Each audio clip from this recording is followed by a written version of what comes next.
하나님의 평화가 여러분과 함께 하기를 주의 이름으로 축복합니다. 오늘은 어린이 주일입니다. 내 아이에게 들려주고 싶은 이야기라는 제목으로 하나님의 말씀을 전하겠습니다. 우리 앞뒤 좌우로 안녕하세요, 반갑습니다. 인사 나누시겠습니다.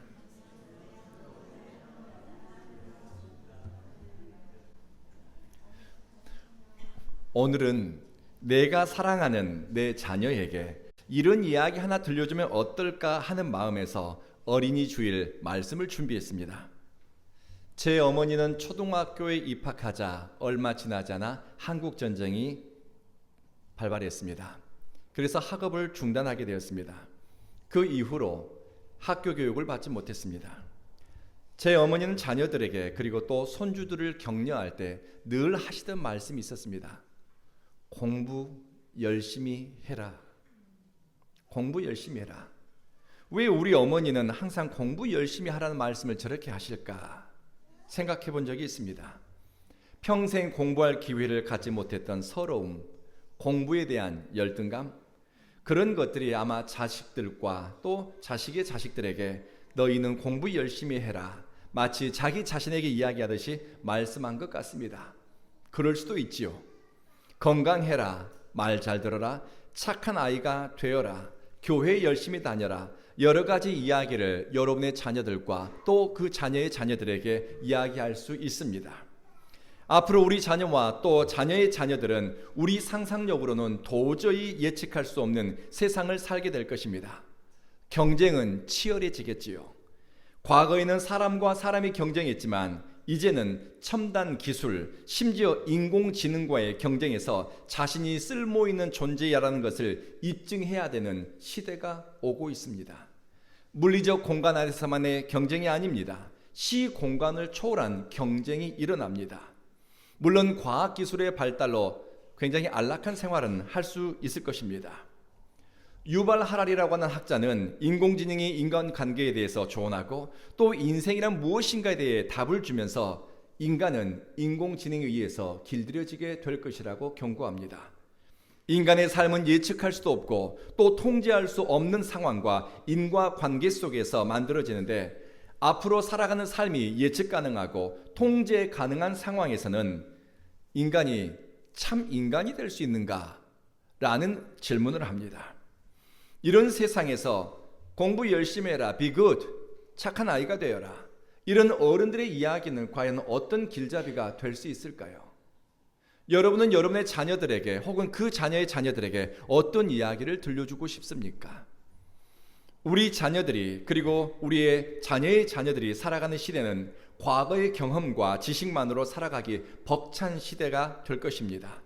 희노애락의 감정과 심지어 하나님에 대한 영적인 각성까지도 뇌신경 현상으로 설명하는 시대에 우리 아이들에게 주일학교 열심히 나가야지, 주일학교만 잘 나가면 성도로 신앙인으로 잘 클 것이라고 우리는 순진하게 생각하지는 않습니까?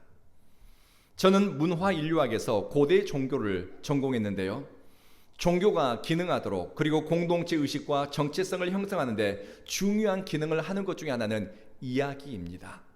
스토리텔링. 세상에는 엄청나게 많은 이야기가 존재합니다. 창조 이야기, 사랑 이야기, 사람과 자연에 관한 이야기, 정치와 역사, 철학과 종교에 관한 이야기. 과거의 이야기뿐만 아니라 우리는 매일같이 이야기를 만들어내고 또 이야기 속에서 감정을 느끼고 사고의 영향을 받고 또 행동의 영향을 주고받기도 합니다. 뉴스를 통해서 연예인들의 이야기도 듣지요. 정치에 관한 이야기도 접하고 다른 나라 이야기도 실시간으로 접합니다. 사람은 이야기를 통해 관계를 형성하고 또 이야기는 인간 의식 변화와 정체성에 영향을 미칩니다. 그래서 심리학자들은 스토리텔링, 이야기를 들려주는 것은 인지적, 정서적, 사회적, 설득적, 심지어 치유적인 기능까지 한다라고 이야기합니다. 저는 오늘 어린이 주일에 예측할 수 없는 미래를 살아가게 될 우리 아이들에게 어떤 이야기 들려주면 좋을까? 이런 고민을 한 주 내내 했습니다. 그리고 내 아이에게는 무슨 이야기를 들려줄까? 그리고 지난주에 제 딸아이가 그런 이야기를 하는 겁니다. 아빠, 나는 시집 가면 아이를 2명을 낳을 거야. 우리 아이가 시집을 가서 아이를 낳으면 나는 그 아이에게 무슨 이야기를 들려주지? 고민을 하면서 설교 원고를 작성했습니다. 첫 번째로, 하나님의 은혜를 입은 자는 어린아이, 심지어 젖먹이라 할지라도 공동체를 지키는 울타리가 될 수 있습니다. 하나님의 은혜를 입은 자는 어린아이, 심지어 젖먹이라 할지라도 공동체를 지키는 울타리가 될 수 있습니다. 새 한글 번역 성경은 시편 8편 2절을 어린애들과 젖먹이들의 입을 빌려 방어벽을 세우셨습니다라고 번역했습니다. 대적을 막는 방어벽, 공동체를 지키는 울타리가 힘 있는 사람에 의해서 세워지는 것이 아니라 하나님을 사랑하는 어린아이와 젖먹이의 입에서 나오는 언어를 통해서 세워진다는 것입니다. 어린아이가 무슨 대단한 일을 이룰 수 있을까 싶지만 하나님은 어린아이의 입에서 나오는 찬양을 받으시고 하나님을 높이는 어린아이의 언어를 통해 하나님의 능력을 나타내시겠다라고 말씀하십니다. 보통은 강한 군대가 성을 지키고 국가를 보호하고 용사가 공동체를 보호한다라고 생각합니다. 고대 헬라 제국은 여러분 아시는 것처럼 도시 국가로 존재했습니다. 헬라의 여러 도시 국가들 중에서 가장 강력한 무력을 갖고 있는 도시 국가 중에 하나는 스파르타였습니다. 스파르타는 교육의 목적이 있습니다. 강한 군인을 육성하는 것이 교육의 목적이었습니다. 그래서 남자이면서 신체 건강한 사람만이 시민으로 스파르타 안에서는 권리를 인정받았습니다. 사내 아이가 태어나게 되면 혈통 검사를 합니다. 그리고 신체 검사를 받는데 만약 아이의 몸에 장애가 있거나 이 아이가 좀 부실하다 싶은 아이들은 산속에 유기하거나 노예들에게 줬다고 합니다. 스파르타 아이들은 굶주림에 익숙해지고 공동체 생활을 하고 싸우는 법을 배우면서 이기는 것만을 목적으로 하는 인간 병기로 길러졌습니다. 약한 것은 용납하지 않습니다. 약자에 대한 관용은 없고 다양함에 대한 배려가 없습니다. 경쟁을 통해서 끊임없이 자기 자신을 증명해야 했습니다. 힘의 논리가 질서가 된 스파르타의 역사는 여러분이 아시는 것처럼 그리 오래가지 못했습니다. 성경은 스파르타의 가치와 전혀 다른 가치를 아이들에게 부여합니다. 또 아이들을 통해 일어날 수 있는 위대한 가능성에 대해서 성경은 이야기합니다. 하나님의 은혜를 입은 자에게는 그가 어린아이라 할지라도 상상할 수 없는 일들을 우리 가운데, 공동체 가운데 가져온다는 것입니다. 약하고 자신을 증명할 만한 잘난 것이 하나도 없는 사람도 하나님의 은혜 안에 있으면 성을 지키는 용사보다 더 위대한 일에 쓰임을 받습니다. 이사야 선지자는 이사야서 41장에서 버러지 같은 인생에게도 임하는 은혜가 있다고 기록했습니다. 하나님의 은혜는 누구에게 임하는가? 이사야 선지자는 벌레 같은 인생에게 찾아오는 은총이 있다라고 기록했습니다. 이런 구절입니다. 버러지 같은 너 야곱아, 두려워하지 말아라. 내가 너를 도울 것이다. 네 구속자는 이스라엘의 거룩한 분이시다. 벌레 같은 인생은 쓸모없고 가치 없는 존재를 의미합니다. 자신을 지킬 힘이 없고 중심에서 밀려난 변두리 인생입니다. 그런데 그 인생이라 할지라도 하나님의 손에 붙들리고 거룩하신 분에게 기억되니 그가 가는 곳마다 축복의 물꼬를 열게 됩니다. 이사야서 41장 17절에는 그 약하고 보잘것없는 인생들이 하나님께 물을 달라고 기도했을 때 하나님은 그들의 입술의 말을 들으시고 하나님은 물을 내셨습니다. 그리고 18절에는 그들이 헐벗은 가운데 부르짖었더니 하나님은 골짜기의 샘을 내셨습니다. 약하고 스스로를 지킬 힘이 없는 비루한 인생이지만 하나님의 은총에 붙들리니 말하는 대로 사막의 길이 열리고 구하는 대로 광야의 샘이 터졌습니다. 하나님의 은총을 입은 한 사람 때문에 공동체가 더불어 살 길이 열린 것입니다. 그러니 하나님의 특은을 입은 사람은 공동체를 보호하는 울타리가 되고 미래의 소망을 가져오게 됩니다. 작다고 어리다고 힘이 없다고 하나님의 섭리에서 밀려난 것이 아닙니다. 하나님이 나를 통해서 행하실 일들은 우리가 생각하고 우리가 기대하는 것보다 더 크고 놀라운 줄로 믿습니다. 성경은 느헤미야를 가리켜서 하나님의 큰 은혜를 입은 사람이라고 소개합니다. 남유다는 바벨론 제국에 의해 국가가 무너졌고 많은 젊은이가 포로로 사로잡혀 갔습니다. 느헤미야는 포로로 끌려간 사람의 후손입니다. 그런데 바벨론 제국에서 느헤미야는 공직에 진출해 소수 민족이라는 약점에도 불구하고 바벨론 왕의 술 맡은 관원이 되었습니다. 제국 통치자의 절대 신임을 받는 자리까지 올라간 것입니다. 그런데 우리가 눈여겨봐야 할 것은 느헤미야 선지자의 됨됨이입니다. 느헤미야에서 보면 느헤미야는 선택할 때마다, 선택의 기로에 설 때마다 그는 하나님께 묻고 여쭙고 구하면서 선택합니다. 마음이 너무 쓰리고 아프고 버림받은 것 같고 혼자 있는 것 같을 때, 절망스러울 때 역시 하나님 앞에 엎드리면서 하나님께 길을 묻습니다. 느헤미야의 중심은 성공이 목적이 아니라 하나님의 영광을 드러내는데 자신의 삶이, 기회가, 능력이 쓰임받는 것이었습니다. 하나님을 높이기 위해, 그리고 내 민족의 아픔에 동참하기 위해서 느헤미야는 늘 선택했습니다. 바벨론 제국에서 여러 가지 핸디캡에도 불구하고 느헤미야는 왕의 신임을 받았고 나중에는 이스라엘을 재건할 총독으로 임명받습니다. 느헤미야는 이렇게 말합니다. 하나님의 선한 손이 나를 도우셨다. 우리 다 같이 저를 따라하겠습니다. 하나님의 선한 손이 나를 도우셨다. 하나님의 선한 손이 나를 도우셨다. 바벨론 제국의 권력이 충돌하는 그 정치 한복판에서 소수민족이라는 약점에도 불구하고 쓰임받을 수 있었고 역량을 드러낼 수 있는 것, 성공이 목적이 아니라 하나님을 위해 선택하고 주님을 바라고 사모했더니 하나님의 선한 손이 나를 붙드셨다라고 경험한 것입니다. 제국의 질서 아래서 소수민족 작은 자였으나 하나님의 선한 손이 자신을 붙들어 주셨다라고 고백합니다. 배경 없고 지지 기반도 약한 자신은 하나님의 선한 손에 붙들렸고 하나님의 선한 손이 일상을 붙잡아 주셨다라고 느헤미야는 확신했습니다.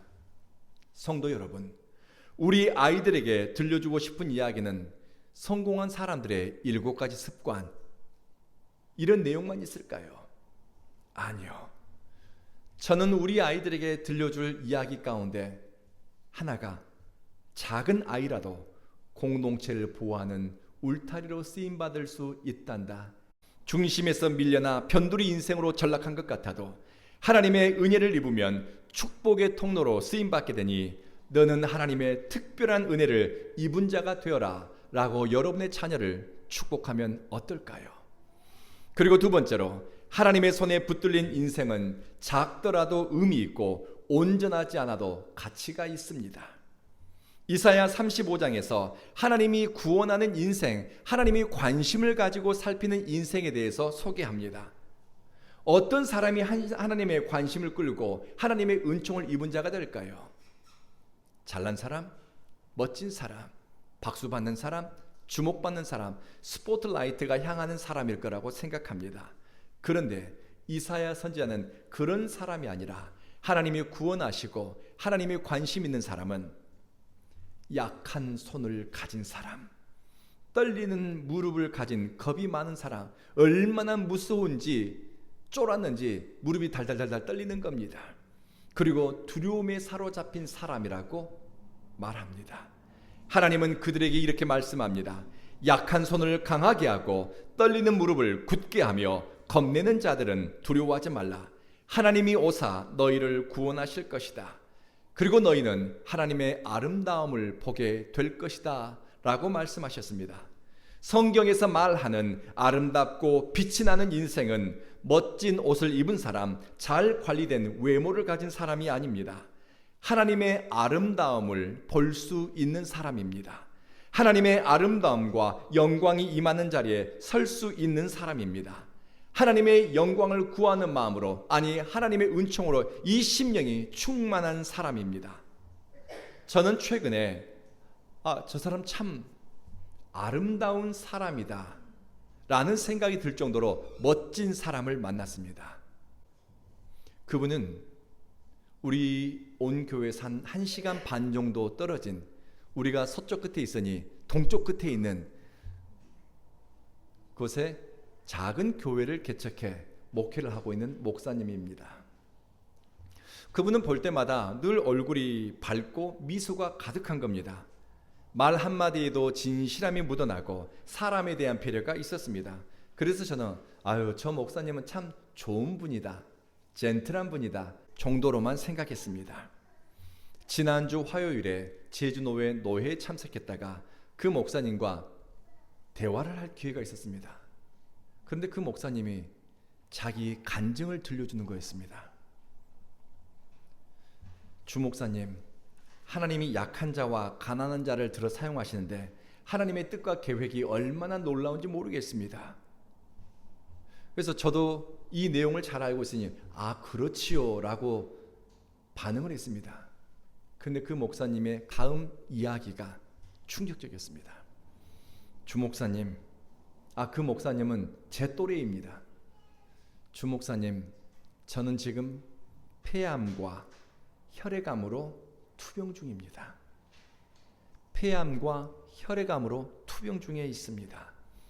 저는 전혀 몰랐습니다. 그러면서 하시는 말씀이 최근 들어 그 목사님의 교회에 항암 치료를 받고 요양하러 내려오신 분들이, 예배에 참석하는 분들이 숫자가 늘었다고 합니다. 고난을 통과하면서도 기뻐하고 절망보다는 소망을 말하고 내 아픔에 침몰되지 않고 타인을 살피는 목사님의 삶의 태도를 보고서 예수를 믿지 않고 한 번도 교회에 나가보지 않은 사람들이 그 교회에 출석한다는 것입니다. 그러다가 그 교회에서 예수 믿고 세례받는 분들이 여러 분 늘었다고 합니다. 그리고 그곳에서 예수 믿고 하나님 나라에 들어간 분도 있다는 겁니다. 고난의 골짜기를 통과하는 목사님은 지금 당장 살고 죽는 것에 연연해 하는 것 같지 않았습니다. 그냥 오늘 하루 최선을 다해 산다고 합니다.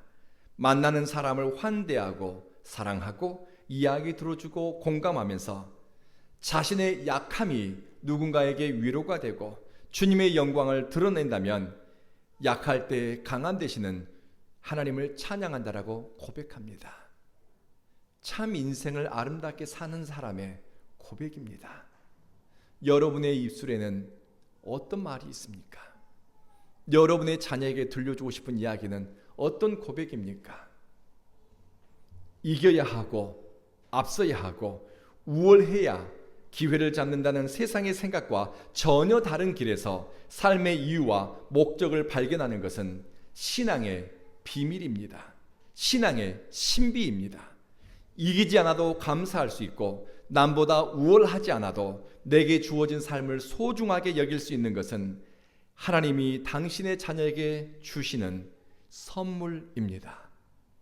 사랑하는 성도 여러분, 하나님의 손에 붙들린 인생은 작더라도 의미가 있고 온전하지 않아도 빛을 발하니 우리의 자녀들에게 너는 하나님께 붙들리는 꿈을 꾸라고 들려주지 않겠습니까? 너는 하나님께 붙들리는 사람이 되어라. 기도하겠습니다.